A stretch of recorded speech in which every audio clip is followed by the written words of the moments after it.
NFL fans, what is going on? We're less than 2 weeks away from the start of training camp, guys. I want to go over my predictions for week one games. I've been studying all these games and putting out individual games, so I'm starting to get a really good feel what I think is going to happen in week one. So let's go over all these games and let you know my thoughts. All right, we're going to kick it off with the Baltimore Ravens at the Kansas City Chiefs, right?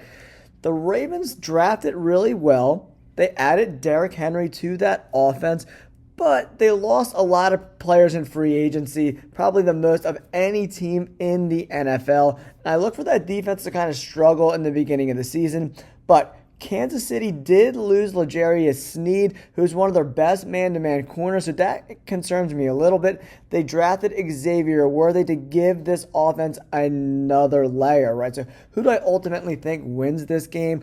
I just think there's going to be a lot of juice on the Kansas City Chiefs side. They're playing at home, prime time, coming off that Super Bowl win. I think it's going to be really tough for the Ravens to go on the road to beat the Kansas City Chiefs. So I'm going with Patty Mahomes, Kelsey, and the Chiefs to win this game. Then we move on to the Philadelphia Eagles at home in Brazil versus the Green Bay Packers.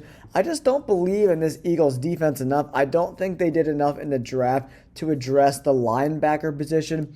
Slay's getting old. Bradbury was absolute trash last year. Their safeties are not very good either. Reed Blankenship is like their best safety, and he is not very good. They did draft Quinyon Mitchell and Cooper DeJean, so that's going to help the secondary a little bit, but the linebackers, I think Jordan Love and Christian Watson are going to light up the middle of the field. They also drafted one of my favorite players in the entire draft on the defensive side of the ball in Edgerrin Cooper. So I like the Packers to win this game. I think it's going to be close, but I like the Packers to win this game. Then let's move on to the Pittsburgh Steelers at the Atlanta Falcons.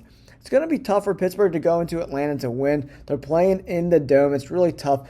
But Kirk Cousins is coming off that big injury. And the Falcons defense, especially that D-line and linebacker crew, is not the best in my opinion. So I think the Steelers are going to be able to establish the run, use play action, and do just enough to stymie this high-flying offense early in the year. Luckily for the Steelers, they're going to get them in the early parts of the season. I don't think Kirk Cousins and Bijan Robinson and Kyle Pitts and Drake London are all going to be on the same page quite yet. I think the Steelers win this game. Then we move on to the Cardinals at the Buffalo Bills. The Bills have a lot of turnover on that roster, but they're extremely well coached.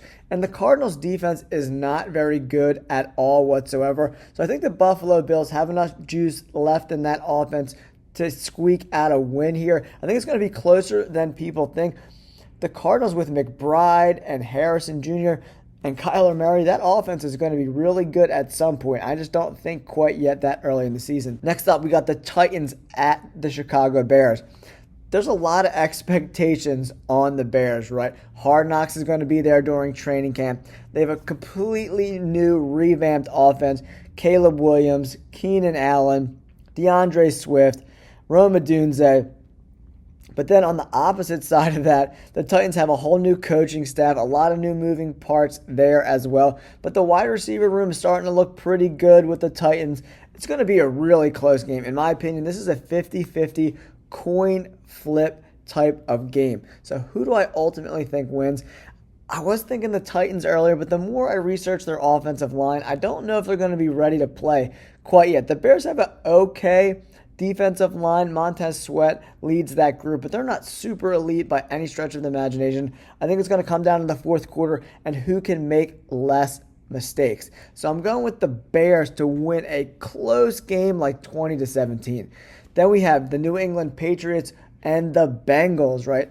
Joe Burrow is coming off that injury, but the Patriots had one of the best defenses in the NFL in the second half of the year. It looks like Jacoby Brissett is probably going to start that game. I think this game is going to be closer than people think. It's like a 9-point spread. I think that's crazy. I just don't think the Patriots offense is going to do enough, and the Bengals are going to win. Then we have the Texans at the Colts, which is going to be a great game. But playing in Indianapolis is always tough. But man, CJ Stroud, especially on the road and on third down last year, was just so good. Anthony Richardson coming off that injury. He just hasn't really played a lot of football, right? I think Houston's going to use that experience they got last year to narrow out a win. Pretty close game, I'm saying like 27-24. Then we have the Jaguars at the Miami Dolphins. The Dolphins defense got destroyed by injuries at the end of the year last year. Jacksonville's defense is slightly above mediocre, but I just don't think their offense has enough juice to keep up with the Miami Dolphins. The Dolphins' offensive line is trash, though. So if the D-line with Allen can get to Tua and kind of disrupt him, this game could be pretty close. But with Waddle and Tyreek Hill, I just think they're going to just be able to do enough. I don't really believe in this Jacksonville Jaguars roster.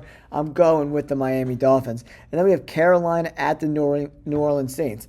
I love the Saints in this game because, man, the Panthers are like the youngest roster in the NFL right now. They had like 12 or 13 draft picks. Bryce Young's in year 2. And I think it's going to be really difficult for them to communicate, especially on the offensive side of the football in the dome against the Saints.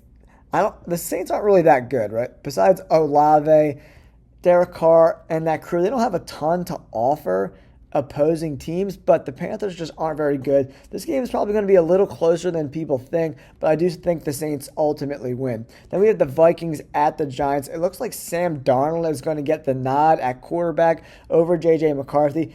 And the New York Giants line is pretty good, man. Pretty good. And I think they're going to pressure the Vikings and this offense that I don't like Sam Darnold, man. I don't think he's very good. If I'm the head coach of the Vikings, I'm just rolling with J.J. McCarthy. They're probably not going to do that. It looks like Sam Darnold's going to be the guy, but I don't believe in him at all whatsoever. And I think the Giants surprise some people and get a home win opening weekend. Next up, guys, we have the Raiders traveling to L.A. to take on the Chargers, man.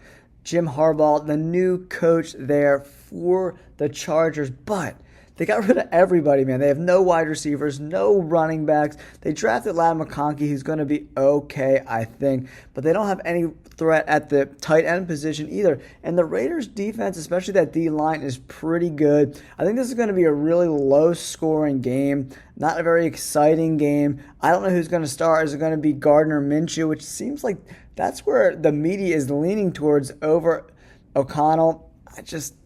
I'm torn between this game. I think it's going to be a sloppy week 1 game, but I think the Raiders are going to be able to force a turnover and win this game. Justin Herbert doesn't have a lot of help. They're going to run the ball a lot with this new coaching staff, but I think the Raiders are just a little bit better of a team right now. The Raiders are going to get the W. Then we have the Broncos on the road versus Seattle. Seattle, brand new coaching staff there. Bo Nix is now the quarterback for the Broncos. Traveling to Seattle is always really tough to play. And if the offensive line for Seattle can actually block some people, they have one of the best skill position teams in the league. That wide receiver core for Seattle is super good with Lockett and Metcalf.